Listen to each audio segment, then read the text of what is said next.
Hola, buenos días a todos. Mi nombre es Cintia Hernandorena, yo soy médico patólogo, igual que Marta, y estuve también un tiempo con ella formándome por un tiempo. Bueno, me encantó las presentaciones, muchas gracias a todos por haberme invitado, y saben que el tema en el tema del que voy a desarrollar hoy es el tema de los tabúes, ¿no? Y bueno, y a mí me toca, como médica o dentro de mi profesión, me toca un tema tabú que es la autopsia, de la cual habló un poco Marta, pero bueno, tengan en cuenta que en la Argentina yo trabajo en una maternidad pública, la maternidad Sardá, donde se producen aproximadamente el 25% de los partos dentro del ámbito público de la ciudad de Buenos Aires. O sea, es una maternidad grande. Nosotros trabajamos con un equipo de mortalidad que trabaja con el trabajo del duelo perinatal, del cual yo formo parte, y obviamente a mí, dentro de mi especialidad, yo formo parte yo soy la persona encargada de hacer los estudios post-mortem, las necropsias o autopsias, que son términos similares. ¿Por qué lo ponemos dentro de los tabúes? Porque la autopsia siempre fue un tema tabú a lo largo de la historia. Tengan en cuenta que durante muchos años las autopsias estuvieron prohibidas, de ahí viene la palabra tabú. La palabra tabú es una palabra oriental, polinesia, que significa lo prohibido. Fíjense que es la prohibición de comer o tocar algún objeto impuesto por adeptos. Durante mucho tiempo la autopsia estuvo prohibida a lo largo de la historia. Y sin embargo, hoy en día, y sobre todo para tratar la muerte perinatal o la muerte neonatal, es una herramienta fundamental para un montón de cosas, y voy a tratar de explayarme en ese sentido. Ustedes saben que en el año 90 la Organización Mundial de la Salud se reunió y estableció una serie de objetivos que debían alcanzarse en el año 2015. Y uno de los objetivos que se pusieron fue tratar de reducir la tasa de mortalidad infantil o neonatal. Pero se habló muy poco de la mortalidad fetal. En ese momento querían, o el objetivo era llevarlo a 8.5 por cada 1000 nacidos vivos, que así es como se toma la mortalidad, ¿no? La mortalidad infantil. ¿Qué pasó en todo este tiempo? O sea, desde el año 90 hasta el día de hoy. Fíjense que en todos los países, incluso en aquellos donde la mortalidad fetal y neonatal es muy alta, como en el África subsahariana, en Europa ya no es tan problemático este tema. Hay otro tipo de causas. Mañana voy a hablar un poco sobre las causas, qué es lo que encontramos nosotros en las muertes perinatales en nuestro sistema de salud. Fíjense que incluso en América Latina también bajó. Todos los países, incluso los que están en vías de desarrollo, como Latinoamérica, lograron bajar la mortalidad neonatal. Pero la mortalidad fetal no bajó demasiado, no bajó tanto o no bajó a los niveles que se esperaban. ¿Qué es lo que pasa o qué es lo que nos sucede a nosotros como sistema de salud, como lugar de atención de esas familias que pierden a sus bebés? Tenemos varios problemas, y el problema principal es que no, es como habló la doctora, la abogada, no tenemos números. Está muy subestadificada la muerte fetal, sobre todo, que es de la que yo me ocupo más. Para poder tomar medidas de salud o medidas de prevención, que de eso se trata este congreso, de la prevención de la muerte perinatal. Sí,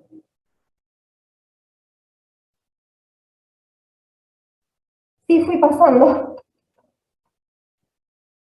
¿No los pueden ver?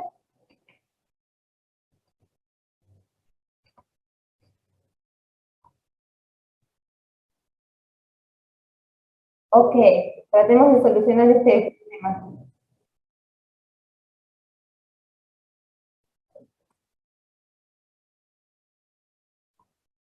Ok.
problema técnico que no pasaban las diapositivas. Como, bueno, les iba diciendo, creo que lo último que me escucharon decir es que la mortalidad neonatal y perinatal bajó en todos los países del mundo, incluso en los países menos desarrollados, como los países de Latinoamérica, a los que nosotros pertenecemos. Pero básicamente les estaba hablando de que hay un problema, que hay varios problemas que tenemos, y una herramienta en la que podemos ver o podemos utilizar para solucionar estos problemas son las autopsias. Primero, no sabemos números, o sea, no tenemos estadísticas vitales. Una de las razones es porque hay un subregistro de la muerte fetal en la Argentina. O sea, no sabemos muy bien cuántos bebés fallecen por año. Lo estimamos. Por suerte, a partir del año 2016, cambió el Código Civil y se está registrando de una forma un poco mejor. Y lo segundo es que no sabemos las causas de la muerte fetal en nuestro país. No sabemos de qué se mueren nuestros niños. Y la verdad es que para poder tomar alguna medida de salud o algo, para poder mejorar nuestras condiciones y poder reducir algunos parámetros y prevenir estas muertes, deberíamos conocer las causas de qué es lo que pasa en nuestras poblaciones, qué es lo que pasa dentro de nuestro país, de nuestra pequeña realidad. Hay muchas formas de saber las causas, y una de esas formas de saber las causas de por qué muere una persona, un bebé, un niño, es haciendo una autopsia. La autopsia puede ser médica, que es la que hago yo, es la autopsia que usa la disección como un médico, o sea, es una cirugía que se realiza sobre el niño, sobre el cuerpo del bebé, y que requiere la disección anatómica. Y también hay formas diferentes de hacer autopsias, como por ejemplo las autopsias sociales o verbales, y también la mínimamente invasiva, que es de la que habló recién la doctora Whitby, que para nosotros realmente hoy en día es una utopía total. O sea, nosotros no tenemos resonadores, no tenemos personal entrenado, y muchas veces el resonador no está ni siquiera disponible para una persona que necesita de eso para realizar un tratamiento del cual depende su vida. O sea, esa es la realidad. Estamos muy lejos de la autopsia mínimamente invasiva como sociedad. La autopsia social no es una autopsia médica, sino es una autopsia en la que uno trata de identificar, se le dice autopsia, pero en realidad lo que trata de identificar es un factor social que trata de descubrir errores, causas y prevenir que ocurran nuevamente. Por ejemplo, eso se trata de investigar el contexto social en donde se producen las muertes, que se hace muchas veces a través de los certificados de defunción, dividiéndolo en regiones, e identificando factores ambientales o de estilo de vida que pueden estar determinando la muerte o la causa de la muerte de ese bebé, ¿no? Después tenemos autopsias verbales, que se hacen a través de entrevistas. Es decir, uno identifica una familia o se acerca a la familia y trata de determinar a través del interrogatorio y de los antecedentes, sobre todo el estudio de la historia clínica y la entrevista, por qué fallece ese bebé. Pero finalmente, y la que sigue siendo, como dijo Marta, el gold estándar para determinar la causa de una muerte intrauterina, es la autopsia médica, la autopsia anatómica.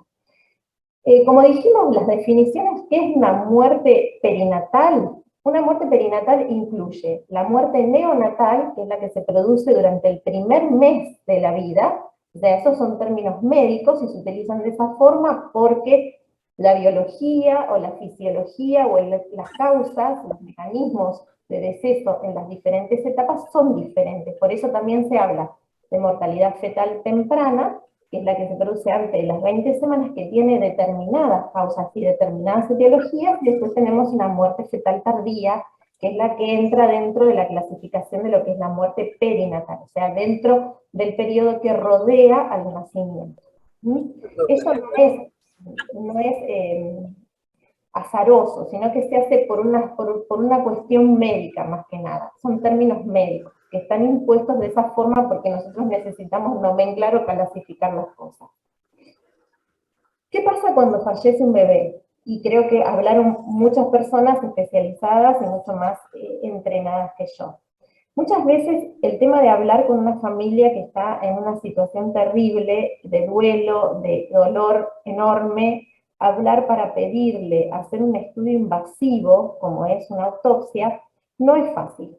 y requiere que el personal que lo vaya a pedir, como dijo Marta, tenga entrenamiento, tenga experiencia y además tenga una gran empatía con esa familia, porque nos estamos acercando a una familia que está pasando por un momento de mucho dolor y de shock. ¿Cuál es la autopsia ideal?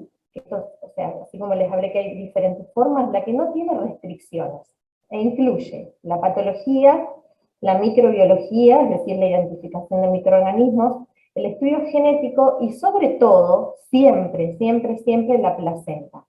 ¿Por qué? Porque la mayoría de los bebés que no tienen ninguna malformación evidente, la causa de muerte está en la placenta. Y el estudio de la placenta muchas veces, y en los casos en que los papás no quieren un estudio como la autopsia, puede servir para tratar de determinar la muerte, ¿no? La causa de muerte, que ese es el objetivo final de la autopsia médica. Y además está la autopsia no invasiva, que es la que recién habló la doctora Whitfield, que es bueno, el examen, la medición y el examen de la placenta, con algunos estudios por imágenes que lamentablemente en nuestros medios, en nuestro medio, yo ni siquiera creo que en muchos privados se haga tampoco, es casi muy lejano a nuestra realidad. ¿Qué pasa con las autopsias? La autopsia es un tema tabú y las tasas de autopsias, la cantidad de autopsias que se piden en el mundo está bajando de forma considerable desde hace muchos años, principalmente desde que aparecieron los diagnósticos, los métodos por diagnóstico por imágenes mucho más certeros. Pero sin embargo, fíjense que la autopsia neonatal sigue siendo más o menos entre un 40 y un 60%, dependiendo del centro. En nuestro hospital es del 46%, es decir, de todos los neonatos, acá estoy hablando de recién nacidos, que fallecen en nuestro hospital, aproximadamente a la mitad se le pide estudio de autopsia. La autopsia en el neonato es mucho más difícil de pedir porque el vínculo que se establece con el bebé es diferente. No quiere decir que sea mejor ni peor, pero por ahí es todas esas fantasías o todas esas preguntas y esas ansiedades que aparecen en la familia. Fíjense, están hablando de familias que estuvieron a veces mucho tiempo internados, con mucha invasión, y entonces muchas veces tienen un diagnóstico ya establecido a través de los estudios que se le hicieron a ese niño durante su internación. Entonces no es tan fácil que los papás accedan a la autopsia en el caso de neonatos. Sí, si se trabaja bien y en equipo y se trabaja con personal que esté entrenado para la situación, hay mucho mayor tasa de autopsias fetales. En el hospital donde yo trabajo, a partir de que se formó el equipo de acompañamiento del duelo perinatal, que fue en el año 2009, la tasa de autopsias fetales, es decir, de bebés que fallecieron intraútero, aumentó a casi el 95%, es decir que funciona este sistema de contención, que en los últimos años ha sufrido bastante por el tema de la pandemia, que después, bueno, si quieren en otro momento lo podemos hablar también, que nos afectó a todos como sistema, ¿no? Como sistema de salud y como equipos de trabajo. ¿Qué es lo que tenemos que tener en cuenta y qué es lo que tenemos que sentir nosotros, los médicos, cuando nos acercamos a una familia y le planteamos que hagan un estudio como es una autopsia? Primero tenemos que ser realistas, o sea, les tenemos que dar un panorama real a las familias de lo que nosotros esperamos encontrar. ¿Por qué? Porque tenemos limitaciones. Tenemos limitaciones personales, o sea, como profesionales, y también tenemos limitaciones en nuestro campo de estudio. O sea, hay un montón de cosas que todavía no sabemos, si bien la perinatología es una ciencia que ha avanzado muchísimo en los últimos años, y de la que sabemos muchísimo, hay limitaciones, hay un porcentaje que depende de la bibliografía, va aproximadamente es de aproximadamente entre el 10 y el 30%, que aunque hagamos una autopsia, no vamos a encontrar la causa de muerte, pero sí nos podemos obtener información útil. O sea, siempre es útil hacer una autopsia. No importa que no encontremos tal vez la causa final de la muerte, pero sí vamos a poder establecer mecanismos, fisiopatogenia. Segundo, tiene que estar disponible como estudio, y ese es un problema muy grande en nuestro medio. ¿Por qué? Porque hay muy pocos patólogos en la Argentina que nos dedicamos a esto. Y el patólogo tiene que estar muy entrenado para poder hacer, o para poder obtener resultados adecuados o resultados útiles para la familia, ¿no? Que es para quien trabajamos en última instancia. Tenemos un problema muy grande de recurso humano en la Argentina en este área, y además tenemos un sistema de salud que está totalmente fragmentado, y entonces no tenemos tampoco uniformidad en cuanto a la distribución de los recursos.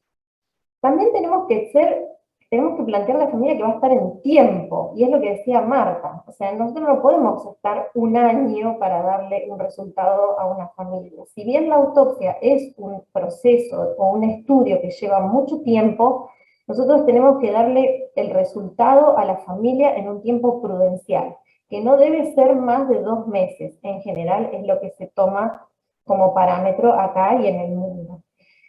Y además, como patólogos, y yo tengo esa actitud, aunque yo soy patóloga, yo les doy una forma de contactarse conmigo a la familia para que la familia pueda seguir el desarrollo de mi trabajo. O sea, la familia tiene que tener acceso a mí, a nuestro equipo, a todos nosotros, si bien son llevados por el equipo de salud mental, por los obstetras y todo lo demás.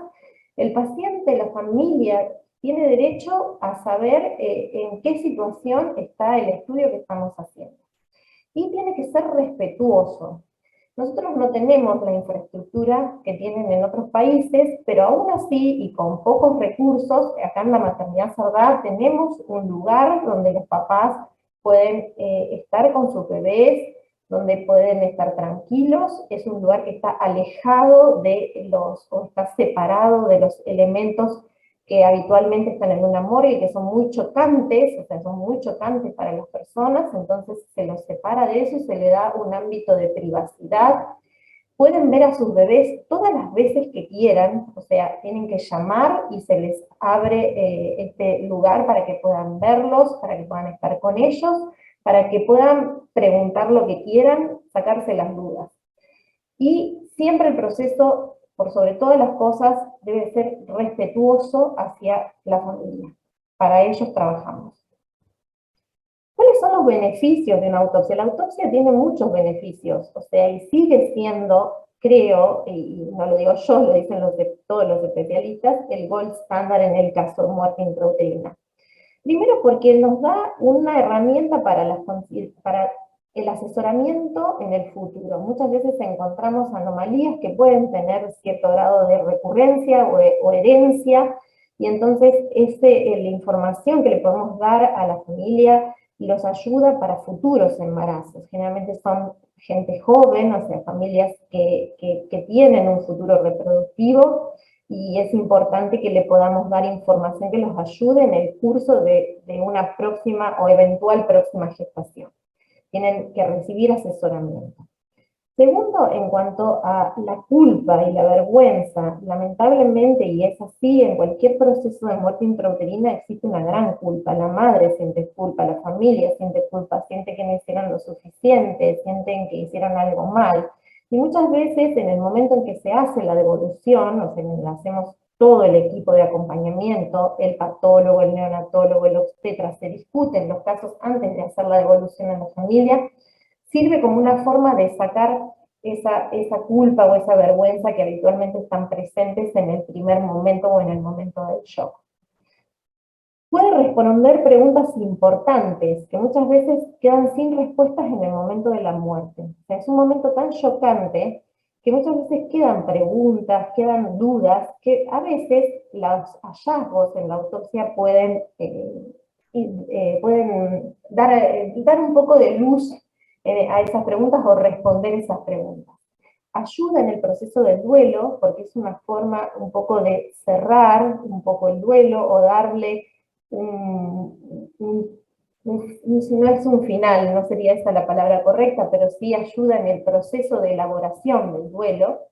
Y además posee o provee información médica y forense, que es lo que hablamos al principio. ¿Cómo podemos nosotros intervenir en un sistema, intervenir en conductas médicas si no sabemos de qué se mueren nuestros bebés, o sea, no sabemos qué es lo que pasa en nuestra población.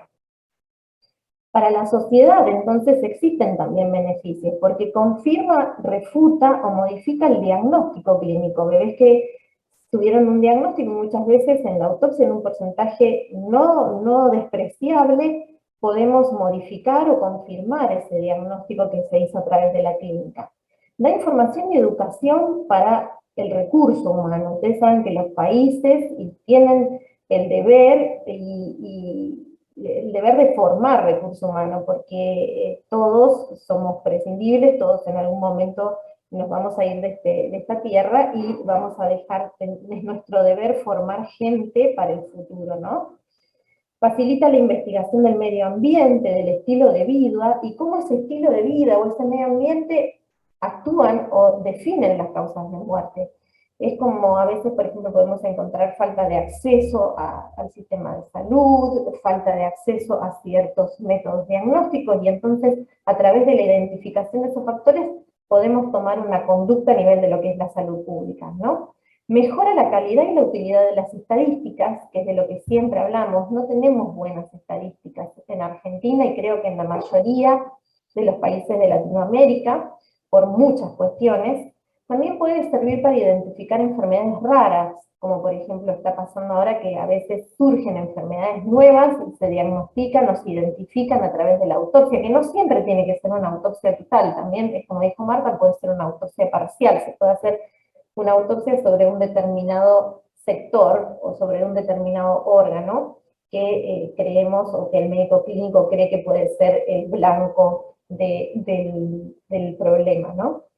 También nos da evaluación sobre técnicas nuevas, sobre técnicas médicas, sobre técnicas diagnósticas o terapéuticas que muchas veces se instauran y es la forma que tenemos de evaluarlas, es decir, ¿nos sirven o no nos sirven? ¿Están produciendo daño o realmente mejoran la condición?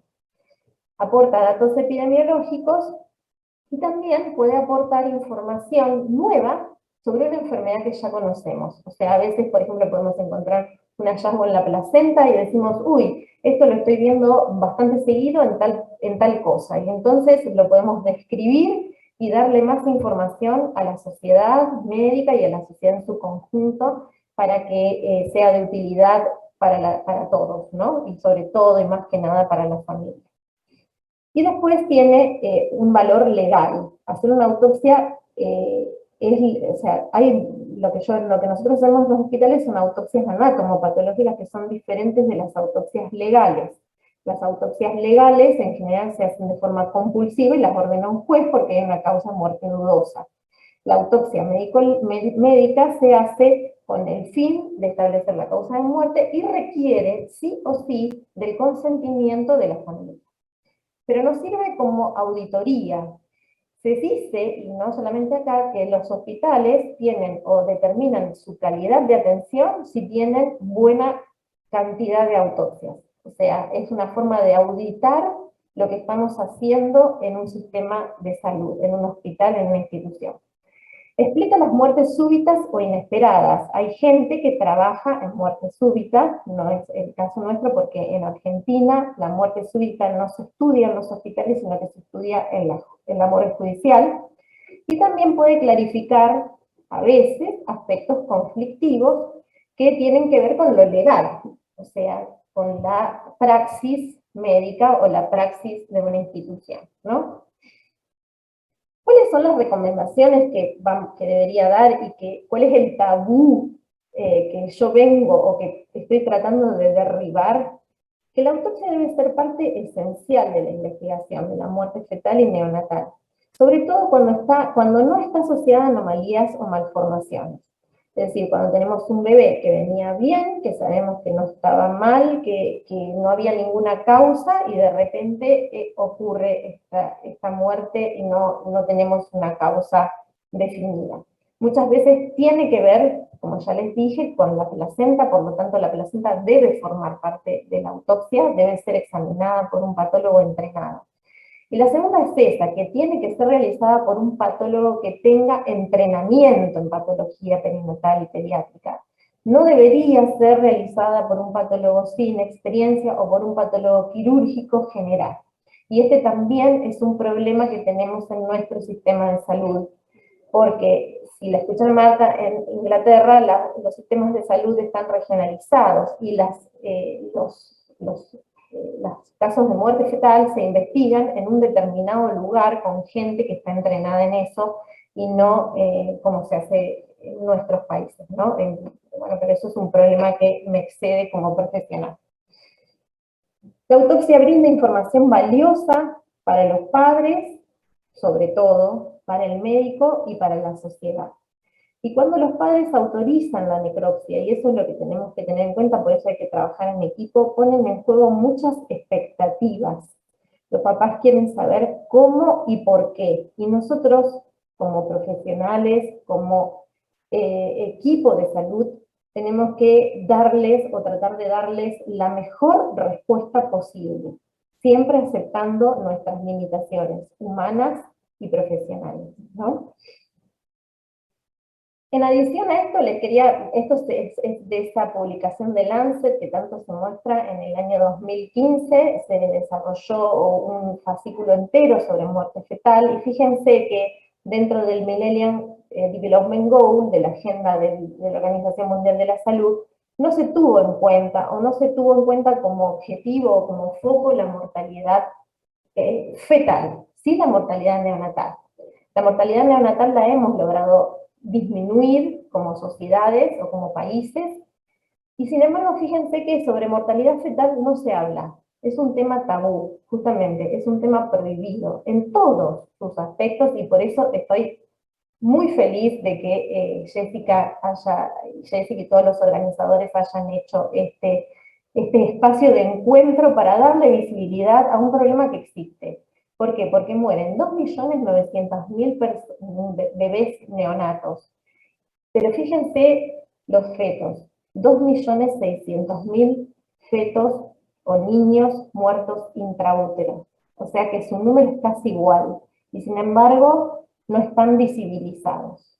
Y bueno, y creo que esta es una buena oportunidad para que podamos verlo, para poder ver esta realidad, darle una entidad, mostrar lo que se puede hacer aún con pocos recursos, y tratar de echar luz sobre esto, sobre este gran tópico que tenemos en nuestra agenda. Esta es la maternidad en donde yo trabajo, la maternidad Sardá, y bueno, y les agradezco a todos por haberme escuchado y por haberme dado la oportunidad de hablar un poco sobre lo que hacemos acá en el hospital. Muchas gracias a todos.